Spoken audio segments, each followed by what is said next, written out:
How you guys doing? My name is Chris, and this is my midterm negotiation analysis. The strategies that I applied to this negotiation were adding issues, asking why questions, and making multiple offers of equivalent value. Adding issues to the negotiation was definitely an important part on my end. It wasn't about the money at all. Some things that we were looking for were tasteful commercial uses, as well as holding a part of the property that we sell off so we can help make decisions in the future. And an added bonus was giving James a refurbished unit. Here is an example from my negotiation. Preferably a stay at the table kind of thing, but we can also maybe work with a room or set of rooms that we would have or we could buy from. Moving on to why questions. These why questions create common ground for the buyer and the seller. It helps us understand the value of certain issues. For me, not knocking down the building as well as tasteful commercial use was obviously very high. And for him, it was more the monetary value of the property, as well as withholding a bit of information on the development process. For me, it's important that I ask these questions so I can make sure that my priorities aren't being breached. So here's an example of this from our negotiation. So you got what, 51 houses, so we can still modify 20 of them, 25 of them. Modify how? I'm not really sure exactly what it would end up looking like, but I don't think we would want to not be able to modify any of that for what we're looking to do. And we definitely want to keep some, but we definitely do need to modify some of them as well.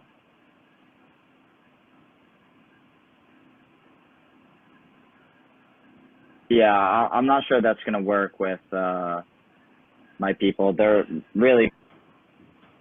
So you can see there, he didn't give me much of a straight answer. So that either tells me that there's something underlying that I need to be cautious about, or they just don't have a plan with what they're going to do with the property. So after I decided to try the indirect question approach, and instead this time I approached him about why they want the property instead of what they're going to do with the property. So here's an example. You guys don't really have a plan about what you're going to do overall. Why do you want the property is what I'm asking.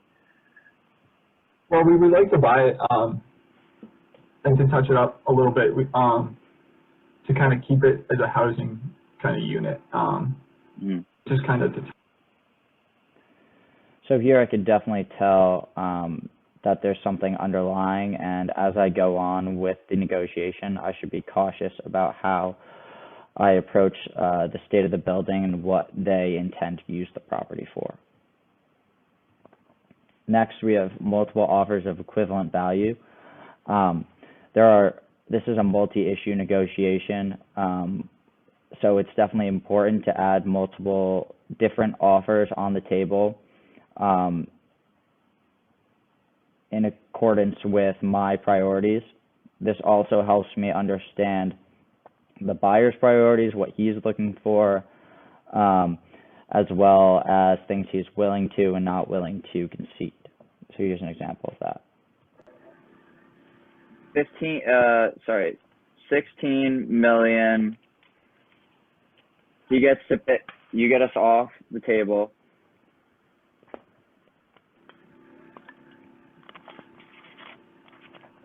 He gets to pick his own house.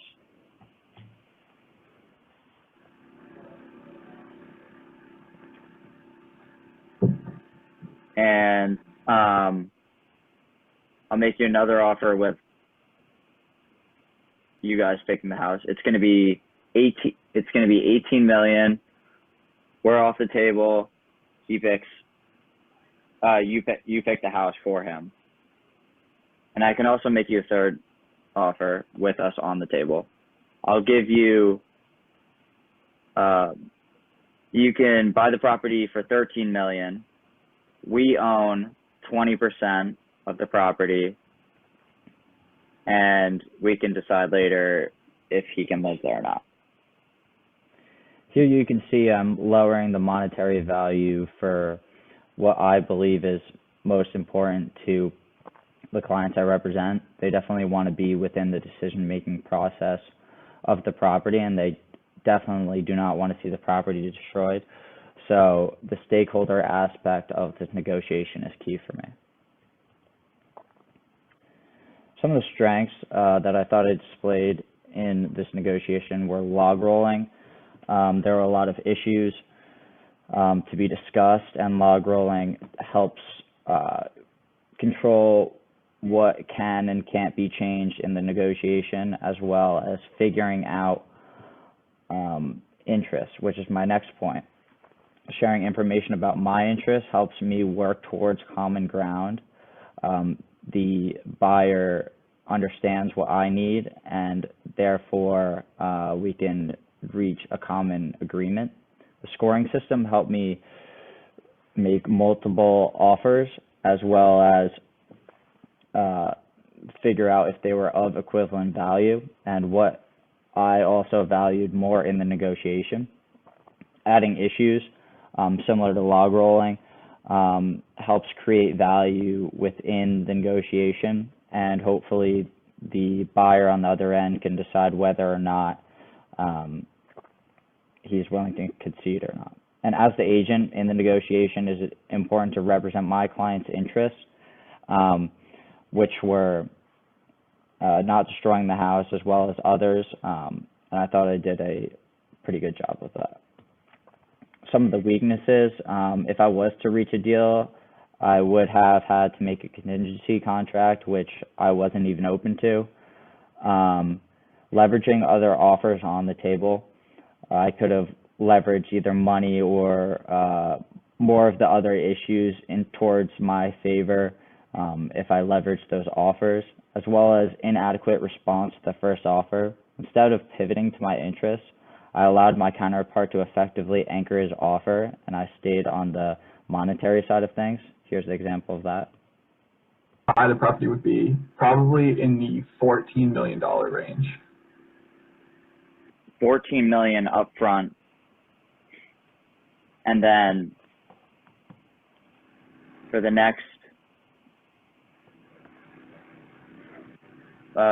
10 years, create another 5 million in payable. Here, I responded with a monetary offer right back at my counterpart, which was not my key issue in this negotiation. I'm negotiating on behalf of my clients, and their interests in money are definitely secondary to the prior interests. Insights into the negotiation. No deal is sometimes a good deal. Underlying issues weren't met to satisfy my client's needs, so no deal had to happen. Thinking outside of the box. This was not a linear negotiation, but adding interest to it definitely helped to try and close a deal. Preparation is key. Identifying your next best alternative was key in this negotiation, definitely with the starting point and where the negotiation was to head from there on. The interests of the client are paramount. I'm representing a company, not myself, therefore cash is not necessarily my top priority. Key information is sometimes not always revealed, but implied.